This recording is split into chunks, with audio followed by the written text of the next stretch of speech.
Welcome to another episode of The Brand Called You, a vodcast and podcast show that brings you leadership lessons, knowledge, experience, and wisdom from hundreds of successful individuals from around the world. I am your host, Ashutosh Garg, and today I'm privileged to welcome a very accomplished author and someone who's doing some very interesting things, Avivah Wittenberg Cox from the UK, and she's currently in Dakar, Senegal. Avivah, welcome to the show. Thank you. Lovely to be with you this morning. Thank you. Avivah is the Chief Executive Officer of 21st, a global consulting firm working with companies interested in capturing the competitive advantage of gender, nationality, and generational balance. She has been named amongst the top 40 women leading change by the Elle magazine. She's received a Lifetime Achievement Award for Gender Balanced Leadership by PWN Global. And as a lot of you know, I'm very partial to authors. She's an author with a book titled Why Women Mean Business. And I'm sure they always do mean business. So Avivah, let's first talk about 21st.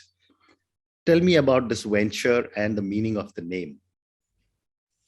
So 21st is a consulting company that I founded, 15 years ago now. The name is based in the idea that we're helping companies move from the 20th century to the 21st century while keeping them first. And the idea is to keep ahead of global trends. And so what we've been looking at is nationality balance because of globalization, gender balance because of the rise of women all over the world, and increasingly generational balance as populations age and birth rates fall again all over the world. Well said. So, gender inequality and women empowerment is a challenge all over the world, and you just stated that yourself. What are some of the key challenges that need to be addressed, and how are you doing this? I think one of the key issues to be addressed is to flip the frame and to see that actually women who are now 60% of university graduates all over the world are a huge talent and economic opportunity. So it's not so much a question anymore, I think, of seeing them as they're often framed, right, as poor victims, but instead as levers to our shared performance, whether it's economic, social, or political. Gender balanced organizations perform better. They have better bottom line results. Talent is on the rise, and any company, small or large, that wants to perform, one of the quickest ways to accelerate that is to gender balance. I agree with you completely, but your comment about 60% women being educated and more than certainly men, is there a comment that is from the developed world? Because I see a lot of imbalance from the world that I come on, whether it's India, South Asia, Southeast Asia, East Asia, the Middle East, Africa. Keep in touch with the data. So India has been rising and changing very fast over the course of my career. Now the stats coming out of India look actually very balanced. The world has done a relatively good job on a huge push that's been the last couple of decades of educating women, which is in part why birth rates are falling, including in India, by the way, where it's had a very dramatic drop. As soon as women are educated, birth rates fall, and women can work more effectively in the workplace. And no, graduation levels in India look about 50-50 right now, male and female. And interestingly, in some of the tech firms, India is very specific here compared to the rest of the world. India has much higher rates of women in STEM fields, which is a real opportunity for them all over the world, because global companies in STEM want more women. So I'm always telling them, go to India. That's where you'll get great female talent. Well, that's a fantastic comment that you've just made, because I think a lot of people in India don't like to believe a lot of these numbers, but I completely agree with what you're saying. And there's also a general view that if you educate a woman, you educate a family, which is seems to be coming true in India. But if you educate a woman, you give a lot of financial security to your own family, because Absolutely. the whole world doesn't rely on your shoulders alone. So yes, it's a good strategy for home and business. Correct. Absolutely right. So, when I was reading about you, Avivah, there was an interesting phrase that came up, that you check if managers' products and services are gender bilingual and inclusive across generations. Help me understand this comment and give me an example if possible. So gender bilingual means that it's very much like cross-cultural issues, right? We've spent, and India is very good at this, right? Decades now learning how to talk across cultures and sell products and develop services that work globally. Gender is a little bit the same. A lot of the products and services that were developed were based on male models. So if I give you an example, it would be perhaps health. So let's look at heart disease. Heart disease has always been seen to be a male issue for a long time. Most of the research on cardiac arrest was done on male rats, male mice, and then men, because women are a little bit more complicated to do research on. And yet today we know that the #1 killer of women in many countries is heart disease. Why? Because the symptoms that they display are completely different than the symptoms men display, so that they are constantly misdiagnosed, underdiagnosed, and sent home with pain relief, when what they really need is much deeper interventions. So that's what I mean by gender bilingual. If you are not aware of differences between men and women in their tastes, in their symptoms, in their preferences, it's just the same for the financial services industry, which women don't trust very much. If you don't know how to talk to women, what motivates them, what attracts them to choose your products, services, or businesses, you're not going to get them. You're not going to attract them as talent. You're not going to retain them, and you're not going to learn how to develop them. So becoming gender bilingual is being as comfortable working with and talking with and interacting with women as you are with your existing populations. Wow. That's an amazing insight you've given me. I had no idea that there was such a big difference in, say, the treatment to heart challenges that we all have. It's the same in automotive. It's the same in almost any sector. All the car research is done with very large dummies that are the height and size of men. So women in car accidents tend to get much more damaged because the entire safety system is designed for much larger bodies than your average female, except for Volvo, who's done a lot of work on adapting their cars to women. So yes, if you haven't actually thought through all of your processes, systems, and corporate cultures to adapt them to a more gender balanced workforce and customer base, your company tends to default to a very masculine norm. But what you're saying is so incredible. Is there work being done to start changing this at the large corporate level? Yes, I've been working on this for 20 years. So a lot of companies have moved. It's the easiest way to see if a company is moving in this direction is just look at the executive team, leadership team, the board. These are all published. We publish a lot of these rankings on our website. There are more and more of them. If the team is completely dominated by men, you know that this organization has not yet started on this journey. There are laggards, but most of the good companies have started to move very fast. I've done some work for some very interesting Indian companies that are moving very quickly on this. And I think they see very quickly an uptick in performance. So much so that investors, large investors like BlackRock and LNG have publicly stated in the last couple of years, they will no longer invest their funds in companies that aren't gender balancing their leadership teams. Wow. Follow the money. Absolutely. It's coming.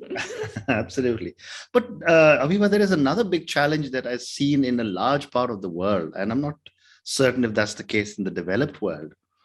But though there is a balance at the entry level and in till the time a woman is at 29, 30, whatever. The moment she starts a family, there is a big gap. And then her re-entry in the workforce is becoming a challenge. And I was talking to some senior women leaders, and they said that the pandemic has helped this significantly. I'd love to get your perspective. Yeah, my perspective is that, and I've written quite a lot about this. I have a book called 4 Phases of Women's Careers. It is that companies and the way they develop talent has been normed on male careers, and not only male careers, obsolete male careers when men had a wife who stayed home and didn't work. And this kind of up or out, very linear career pattern has been obsolete for a long time. COVID and the pandemic has now even kicked it further out of the ballpark. But women's careers are a different shape. And if companies put all of their focus, as many of them still do, on the 30s as this moment of acceleration and increase of pressure and responsibility, and that is the only career pattern that is recognized and allowed, they are very likely to suffer from retention issues and a lack of being able to promote women. Women will need flexibility. Generally, the 30s, I know many of your listeners are in their 30s. 30s is the absolutely worst decade for women to be under so much pressure, as it is for any young parent. Increasingly, we're seeing shared parenting, and shared parental leave is becoming a huge phenomenon across many countries, so that the shape of careers needs to change. And since lives, I'm getting into my other topic of longevity, since careers are stretching from 30-year sprints to 50-year or more marathons, the issue that we need a bit of flexibility in the 30s should not be a career maker or breaker as it currently is. So to all your listeners who may be suffering from this absurd, obsolete pressure in their 30s, relax. Life is long. You'll be living to be 100. Pace yourself and realize that, yeah, you can have kids and still get back into the workforce, or not leave it entirely and still have a stellar career. I think women's best career years are likely to be the 50s, 60s, and 70s. Watch this space. It's already emerging. Wow, that's an amazing comment. So another perspective I wanted to get from you is that what is the reason for a lot of this inequality? Is it the society, culture, or just simply elders, or as you say, obsolete men? Obsolete women too. I mean, men and women share a lot of the stereotypes that are holding us back. It's, thousands and thousands of years of human history, right? I again invite you to flip the switch. The most extraordinary transformation we have had in the 20th century, I would suggest, is not getting to the moon. It's being able to control our wombs. So birth control has been the huge flip that has enabled half the population to be educated and work, basically for the first time in human history. So we're in the middle of a very large human experiment that's gone, I would suggest, again, remarkably quickly. India is a really interesting example. How fast can a big country like India change? Look at the educational rates of women and how they are emerging. What's holding them back is what always holds progress and change back. It's the way we used to do things. It's the culture we used to have. But this is a Pandora's box, right? Once you educate women and open the ability to navigate their lives and work, I don't think you'll be going backwards anytime soon. And these falling birth rates that we're seeing all over the world, including now South Korea, that's gone down below 1, is an indication that, women will be voting with their wombs. Give them money and control, and watch what happens. And if you resist those changes, you're just losing performance and opportunity. And how does culture, and culture is a huge driver in virtually everything that we see or do in all parts of our world. How does culture impact this inequality? Hugely. I mean, the national cultures, religious cultures overlap totally. Religion, usually, if you go to the root of it, is actually very gender equal. The way it's been interpreted and preached has been very much dominated by men. I think religion is slow to change. Right. Once they're in control, why would they shift? Yes. But again, I think culture changes quicker than we expect. So if you look around the world and you see how much has changed on the gender topic over our lifetimes, Ashutosh, you and me, we've watched it. We are the tipping point generation. Another couple of generations, I don't see that it will go backward. I think education was the key tipping point. Education and birth control are the two issues that have flipped the switch. So culture can play with those things. In some countries, it's still very hard to get birth control through. But otherwise, I think the fall in birth rates, having less children, and being in work has really changed the power of women almost everywhere. And that will impact and help cultures evolve.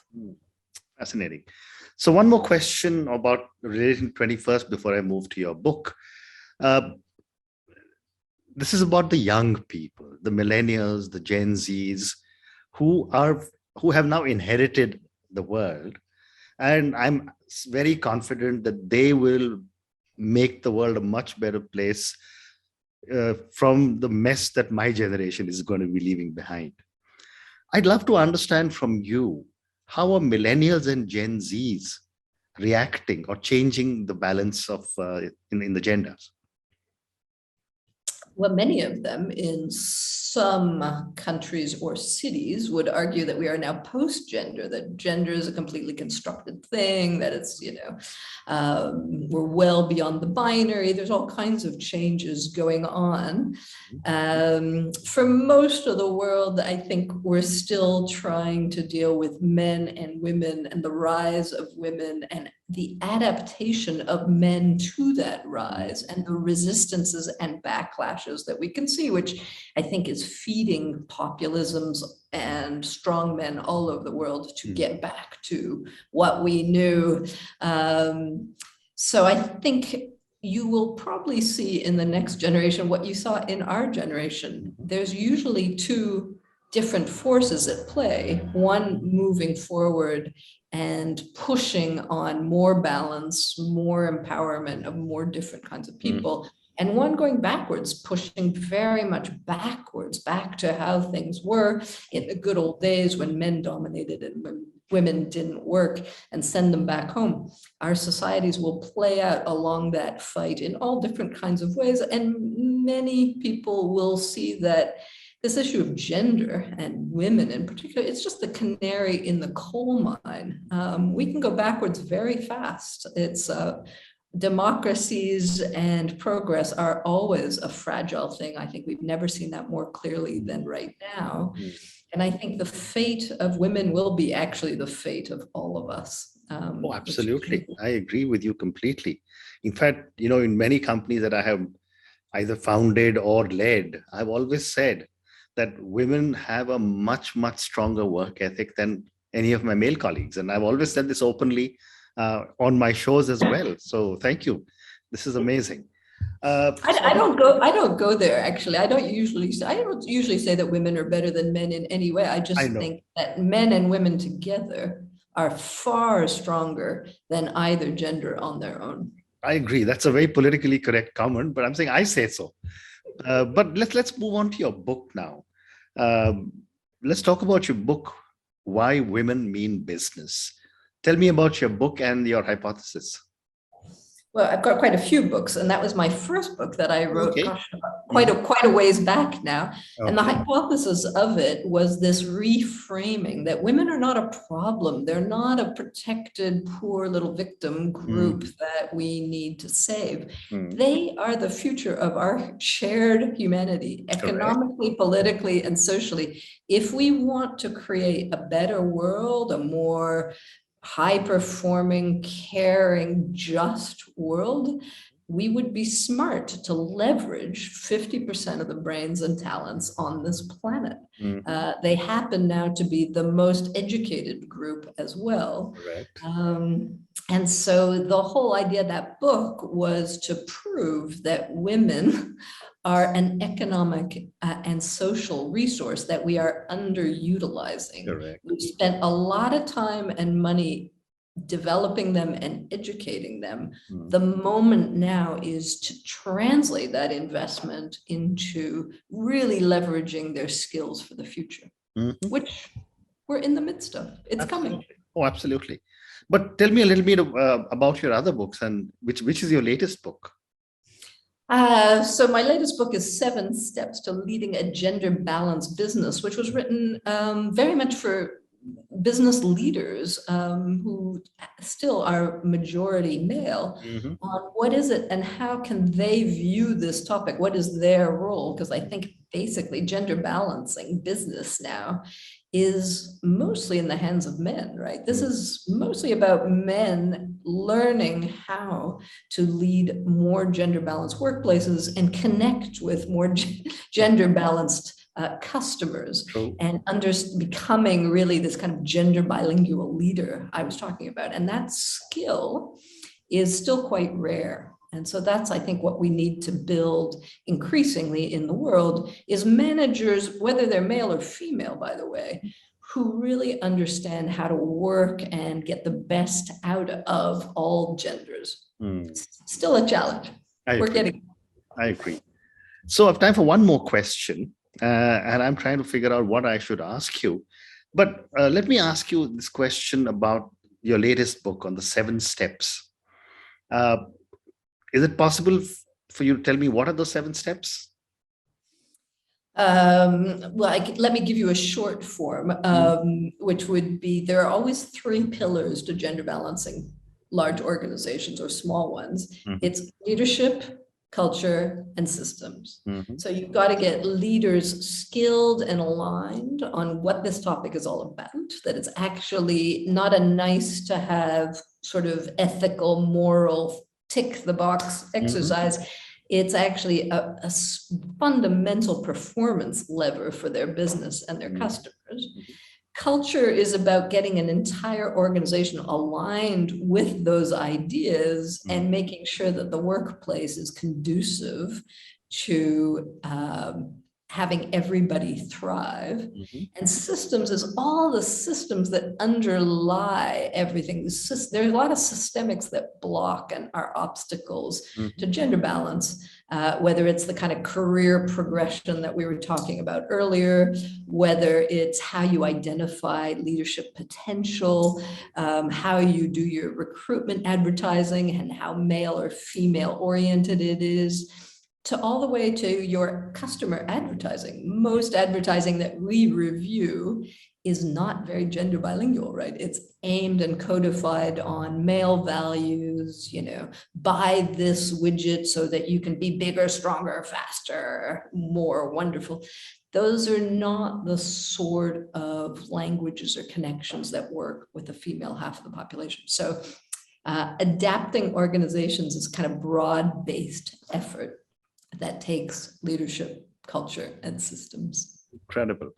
Avivah, on that note, thank you very much. It was such a pleasure speaking to you. Thank you for talking to me in so much detail about the gender inequality, the gender balance.